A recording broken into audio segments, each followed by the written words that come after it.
예수님께서 배고픈 백성들을 먹이신 후에 배를 타고 건너편으로 가시다가 제자들에게 하신 말씀이 바리새인과 헤롯의 누룩을 주의하라는 것이었습니다.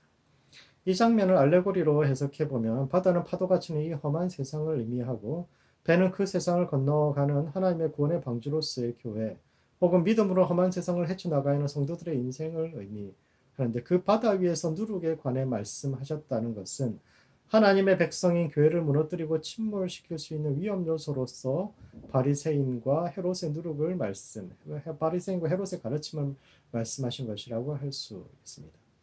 먼저 헤롯의 누룩은 교회 안에 들어와 있는 세상적 사고방식, 즉 힘을 추구하는 세상의 방식을 뜻합니다. 이스라엘 역사에서 헤롯은 권력의 화신과도 같은 인물입니다. 그는 모압이라는 이방의 왕족이었는데 이스라엘의 마지막 공주와 결혼하면서 이스라엘의 왕관까지 썼지요. 그러나 자신의 권력에 위협이 된다는 이유로 나중에 그 아내와 자식들까지도 죽였고 심지어 자기가 죽는 날 함께 죽여달라고 수많은 의인들을 가두기도 했습니다. 그 시대 사람들은 사람이 죽으면 저승사자가 와서 영혼을 데려가는데 얼마나 많은 사람들이 그 죽은 자를 위해서 애국하느냐에 따라서 그 사람에 대한 판단을 한다고 믿었는데 아무리 생각해도 헤롯은 자기가 죽었을 때 자기를 위해 울어줄 사람이 없을 것 같으니까 좀 의인들하고 같은 날, 한 날 한시에 죽어서 그러면 많은 사람들이 울어줄 테니까 누구를 위해서 우는지 알 수 없던 저승사자까지도 속이려 했던 사람이 바로 헤롯입니다. 이스라엘 백성들에게 헤롯은 이해할 수 없는 기억이기도 합니다. 하나님이 살아가 계시다면 왜 저런 사람이 잘 먹고 잘 살까? 하나님의 정의와 뜻은 과연 존재하는가라는 의문을 불러 일으켰다는 뜻이요. 일으켰다는 사람이요. 헤롯의 누룩은 뭐니 해도 힘이 제일이다. 과정이 아니라 결국은 결과가 모든 것을 말한다. 결국은 하나님이 아니라 힘이 정의라고 생각하는 그런 사고방식을 뜻합니다. 교회에서도 돈이 있고 힘이 있어야 대우받는다고 우리가 암묵적으로 동의하고 있다면 이것은 헤롯의 누룩에 중독된 것입니다. 교회는 힘 있는 사람들이 우대받는 것이 아니라 자기 자리가 없는 사람들이 쉼을 얻고 그들이 자기 발로 설 수 있도록 밑받침이 되어 주어야 하는 그런 곳인데 그리고 교회가 그런 곳이 되기 위해서는 성도들 안에 하나님은 정의로운 분이요 인생은 공평하며 우리의 본향은 이 땅이 아니라 하늘에 있다는 사실에 대한 믿음이 있어야 합니다. 하나님에 대한 믿음이 사라지는 곳에 힘에 대한 숭배가 있고 하나님이 없는 곳에 힘을 경배하는 이들이 일어나는데 그런 헤롯의 누룩을 주의해야 합니다. 두 번째로 바리새인의 누룩을 주의해야 합니다. 바리새인의 누룩은 크게 오만함과 무정함을 들 수 있겠습니다. 바리새인이라는 말 자체가 구별된 사람들, 분리된 사람들을 뜻합니다.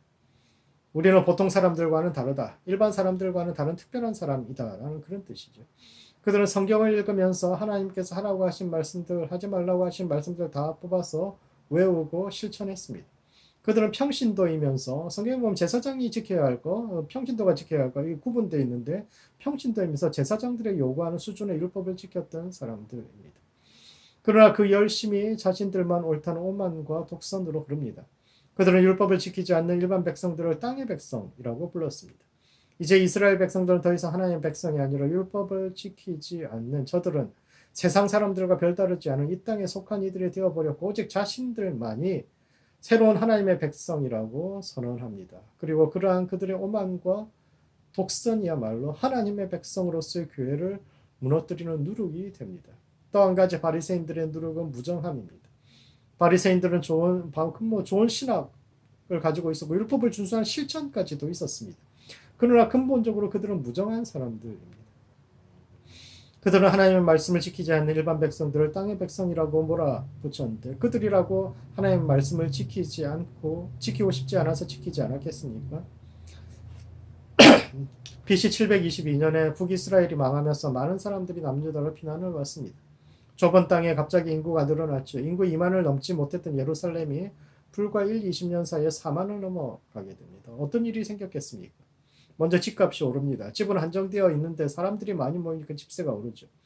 다음으로 식량값이 오릅니다. 식량 생산은 거기서 거기인데 사람이 많아지고 수요가 많아지니까 값이 오를 수밖에 없습니다. 그에 반해 임금은 자꾸 떨어집니다.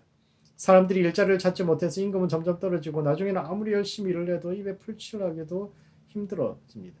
예수님의 비유 중에 포도원의 비유가 있는데 어떤 사람이 포도밭에 일할 일꾼을 구하러 나갔는데 이른 아침에 3시에, 6시에, 9시에, 11시에도 나갑니다. 그런데 11시면은 오늘날에 그걸로 따지면 오후 5시인데 뭐 일 마치기 6시에 일이 끝나니까 일 마치기 전에 1시간 전이죠. 오후 5시면 더 이상 인력 시장에 와서 일꾼 구하는 사람이 없음에도 불구하고 그 시간에 인력 시장을 전전하는 사람들이 있었던 것이 예수님 시대입니다. 아마도 오전에 어딘가 가서 일하고 왔든지 아니면 그 시간까지도 일을 못해서 1시간이라도 어디 일할 데 없나 하고 기다리는 사람도 있던 것이 예수님 시대입니다. 그런 시대는 더 이상 일주일에 6일만 일하고는 입에 풀칠하기 힘든 그런 시대, 그런 사람들이 많아집니다. 과거에는 안식일에 쉬면서도 살 수 있었지만 더 이상 그럴 수 없는 시대가 된 겁니다. 바리새인들은 그런 사람들을 향해서 안식일을 지키지 않는다고 비난하고 정죄할 줄 알아도 그들의 아픈 마음을 이해하고 품을 줄은 몰랐습니다. 오후 5시에 인력시장 앞에 서 있던 사람들의 그 마음이 얼마나 속이 탔겠습니까? 하나님은 그런 이들을 보면서 얼마나 마음이 아팠겠습니까? 바리새인들은 너무너무 똑똑하고 너무너무 옳은 사람들이었지만 그들은 인력시장 앞에 서 있는 사람들의 아픈 마음, 시대의 아픔을 이해하지 못하는 사람들이었습니다. 그들은 무정한 사람들이었는데 그 무정함도 죄의 형태 중에 하나입니다. 로마서 1장 28절에 보면 죄의 목록, 즉 하나님께서 상실한 마음대로 내어버린 두신 자들의 목록이 나오는데 그 중에 한 가지가 무정함입니다. 하나님은 긍휼이 넘치시는 분인데 그 하나님의 긍휼한 마음에서 벗어나 있는 것, 사람들을 비난하고 정죄하는 그 시선도 죄 가운데 있는 것입니다. 그러므로 좁은 영성의 틀을 벗어나야 합니다. 하나님의 말씀을 많이 알고 그것을 지키는 것으로 충분하지 않습니다. 말씀에 깃들어 있는 하나님의 심정과 마음을 알아야 합니다. 영성의 탈을 쓴 자기의 중심주의를 주의해야 합니다. 나와는 다른 이들의 신앙과 삶을 너무 쉽게 비판하고 그들의 삶의 아픔과 고통을 깊이 있게 들여다보지 못하는 태도를 주의해야 합니다. 너무너무 옳은 이야기를 사랑 없이 하는 것, 사랑 없는 비판이 교회를 무너뜨리는 누룩입니다. 기도하시겠습니다. 먼저 기도하실 때는 헤롯의 누룩이 우리를 침범하지 못하도록, 힘에 대한 숭배가 교회에 발을 붙이지 못하도록 기도하시고, 두 번째는 바리새인의 누룩을 위해서 기도하시겠습니다. 오만함과 무정함이 우리에게 자리 잡지 못하도록 함께 기도하시겠습니다.